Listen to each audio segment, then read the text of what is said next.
வணக்கம் மக்களே, நாம இந்த ஆரோக்கியமான பதிவில் சீத்தாப்பழத்தில் நிறைந்திருக்கக்கூடிய மருத்துவ நன்மைகளை பற்றி விளக்கமாக பார்க்க போகிறோம். பழங்கள் என்றால் ஆப்பிள், ஆரஞ்சு, மாதுளை, வாழை போன்றவை தான் நம்மளுடைய நினைவுக்கு வரும். சீசன் பழங்கள் எல்லாம் அந்த நேரத்துக்கு மட்டும்தான் நினைவுக்கு வரும். ஆனால் சில பழங்களை மட்டுமே நம்ம எதிர்நோக்க தொடங்குவோம். ஸோ குறிப்பாக அதில் முக்கியமானது மாம்பழமும் சீத்தாப்பழம் தான். சீசனில் மட்டுமே கிடைக்கக்கூடியது. பழங்களில் தனிப்பட்ட சுவையும் மனமும் கொண்டது தான் இந்த சீத்தாப்பழம். சீத்தாப்பழத்தினுடைய தோல், விதை, இலை, மரப்பட்டை என எல்லாமே மருத்துவ குணங்களை கொண்டது தான். சீத்தாப்பழம் குளுக்கோஸ், சுக்ரோஸ் என 2 சத்துக்களுமே கொண்டிருக்கிறதால உடனடியாக நம்மளுடைய உடலுக்கு ஆற்றலை கொடுக்கக்கூடியதாக இருக்கு. சீத்தாப்பழத்தில் இருந்திருக்கக்கூடிய ஊட்டச்சத்துக்கள்லாம் என்னென்ன ஊட்டச்சத்துக்கள் நமக்கு மருத்துவ நன்மைகள் கிடைக்குது அப்படின்றத பற்றி அனைத்து தகவல்களையும் விளக்கமாக பார்க்கலாம். அதை பற்றி பார்க்கறதுக்கு முன்னாடி இந்த வீடியோக்கு மட்டும் ஒரு லைக் கொடுத்துட்டு இந்த தகவலை உங்களுக்கு தெரிஞ்சவங்களுக்கும் ஷேர் பண்ணிடுங்க. ஏன்னா இது அவங்களுக்கும் பயனுள்ளதாக இருக்கக்கூடிய ஒரு ஆரோக்கியமான பதிவு தான். இது போன்ற அப்டேட்ஸ்கள் நீங்கள் தொடர்ந்து பார்க்கறதுக்கு நம்மளுடைய ஹெல்த் நியூஸ் தமிழ் சேனலை மறக்காம சப்ஸ்கிரைப் பண்ணி வச்சுக்கோங்க. பக்கத்தில் இருக்கக்கூடிய பெல் பட்டனையும் கிளிக் பண்ணி ஆல் அப்படின்ற ஆப்ஷனையும் செட் பண்ணி வச்சுக்கிட்டீங்க அப்படின்னா நான் போடக்கூடிய எல்லா அப்டேட்ஸும் உங்களுக்கு நோட்டிஃபிகேஷன் அடிக்கடி வந்து சேரும். சரி வாங்க மக்களே, இப்போ வீடியோக்குள்ள போயிடலாம். பிபி என்று சொல்லக்கூடிய பிளட் பிரஷர், அந்த ரத்த அழுத்தம் தொடர்பான பிரச்சனையிலிருந்து விடுபடுவதற்கு சீத்தாப்பழத்தை எடுத்துக்கலாம். சீத்தாப்பழத்தில் அதிக அளவு பொட்டாசியம் மற்றும் மெக்னீசியம் சத்துக்கள் இருக்கு.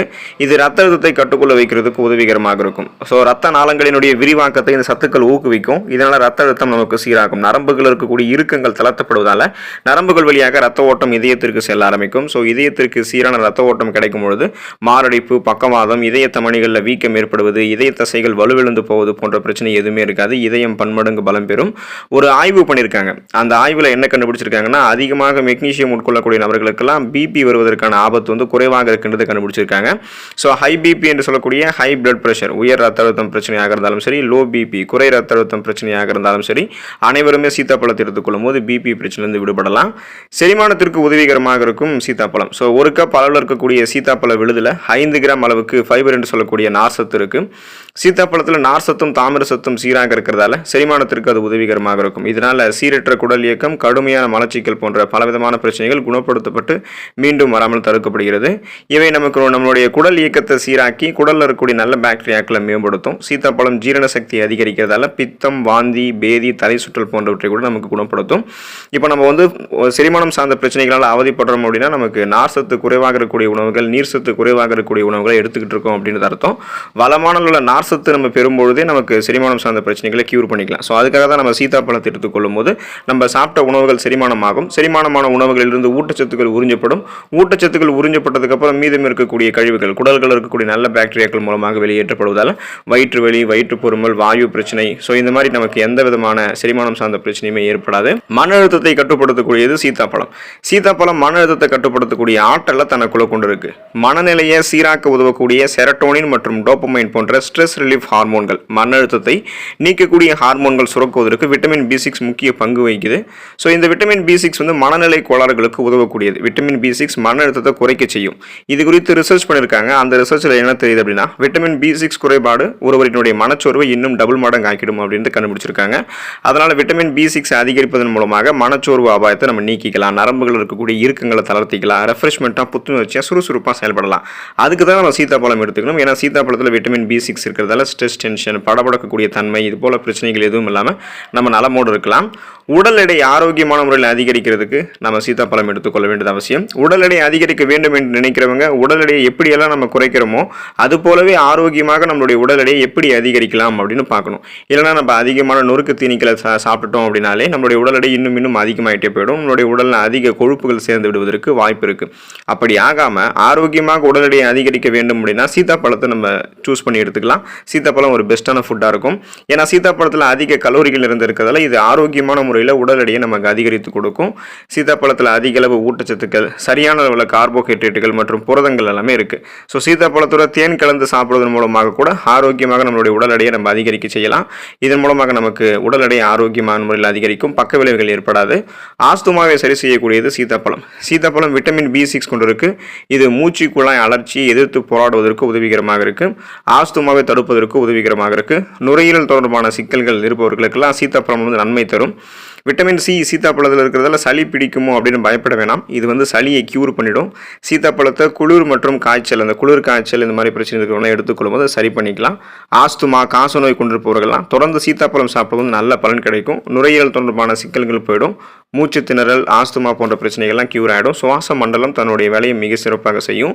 எலும்பு பலமடைவதற்கு பெண்களுக்கு ஏற்ற ஒரு பழமாகவும் சீத்தாப்பழம் இருக்குது. சீத்தாப்பழம் உடலுக்கு வலிமை கொடுக்கக்கூடியது, இதயத்திற்கு வந்து பலம் கொடுக்கும். கால்சியம் சீத்தாப்பழத்தில் நிறைந்திருக்கிறதால எலும்பு பற்கள் எல்லாம் பலமடையும். தசைப்பிடிப்பு இருப்பவர்கள்லாம் சீத்தாப்பழத்தை எடுத்துக்கொள்வதன் மூலமாக தசைகள் வலிமையடைய வச்சுக்கலாம். பெண்களுக்கு ஏற்ற ஒரு கனி அப்படின்னு இந்த சீத்தாப்பழத்தை சொல்லலாம். ஏன்னா இது வந்து பெண்களுக்கு கருவுறுதலை மேம்படுத்தும். அனைவருக்குமே சீத்தாப்பழம் வந்து பற்களை வலுப்படுத்தும், தசைகளை வந்து வலுப்படுத்தும், எலும்புகளை பலப்படுத்தும். ஆஸ்டியோபோரோசிஸ், எலும்பு மெலிவு நோய், மூட்டு வலி, எலும்புருக்கி, முடக்குவாதம், எலும்பு மஜ்ஜைகளில் ஏற்படக்கூடிய பிரச்சனை, மூட்டு அலர்ச்சி போன்ற எந்த விதமான எலும்பு சார்ந்த பிரச்சனையும் இல்லாமல் நம்மளை நலமோடு வாழ வைக்கும். ஸோ குறிப்பாக சீத்தாப்பழம் வந்து சோர்வு உணர்வை குறைக்கும், எரிச்சல் தன்மையை குறைக்கக்கூடிய தன்மை கொண்டது. இது மூளையினுடைய ஆரோக்கியத்தை மேம்படுத்துவதற்கும் உதவிகரமாக இருக்கும். அதனால் நமக்கு வந்து பார்த்தோம் அப்படின்னா மூளை நரம்புகள் வெகுவாக தூண்டப்படுவதால் மூளை நரம்புகள் ரத்த ஓட்டம் சிறப்பான அளவில் பாய ஆரம்பிக்கும். இதனால் நம்ம எதையும் எளிதில் அணுகக்கூடிய திறன், எதையும் எளிதில் கற்றுக்கொள்ளக்கூடிய திறன், கூர்மையான புத்தி போன்றவற்றை பெற்று ஒரு ஃபாஸ்ட் லேர்னராக சிந்தித்து செயல்பட ஆரம்பிப்போம். நமக்கு எந்த விதமான மூளை வளர்ச்சி குற்றக்கூடிய அபாயமோ இது மாதிரி எந்த பிரச்சனையும் எதுவுமே இருக்காது. அதே போல் கண் பார்வையும் சீத்தாப்பழம் நமக்கு மேம்படுத்தும். ஊட்டச்சத்து குறைபாடால் அவதிப்படக்கூடியவர்கள், கண் பார்வையை கூர்மையாக வைத்துக்கொள்ள இயலாதவர்கள்லாம் கண் பார்வையை கூர்மையாக பெற்றுக்கொள்வதற்கு, கண்கள் சார்ந்த பிரச்சனைகளை நிவர்த்தி செய்வதற்கான ஊட்டச்சத்துக்களை பெற்றுவதற்கு சீத்தாப்பழத்தை எடுத்துக்கலாம். சீத்தாப்பழத்தில் விட்டமின் ஏ சத்து இருக்குது. இது நம்மளுடைய ஊட்டச்சத்து குறைபாடு நீக்கி கண் பார்வையை நமக்கு கூர்மையாக கொடுக்கும். கண்கள் சார்ந்த பலவிதமான பிரச்சனைகளை சரி பண்ணிடும். நீரிழிவுக்கு ரொம்ப ரொம்ப நல்லதா சீத்தாப்பழம் அப்படின்ற சந்தேகம் பல பேருக்கும் இருக்குது.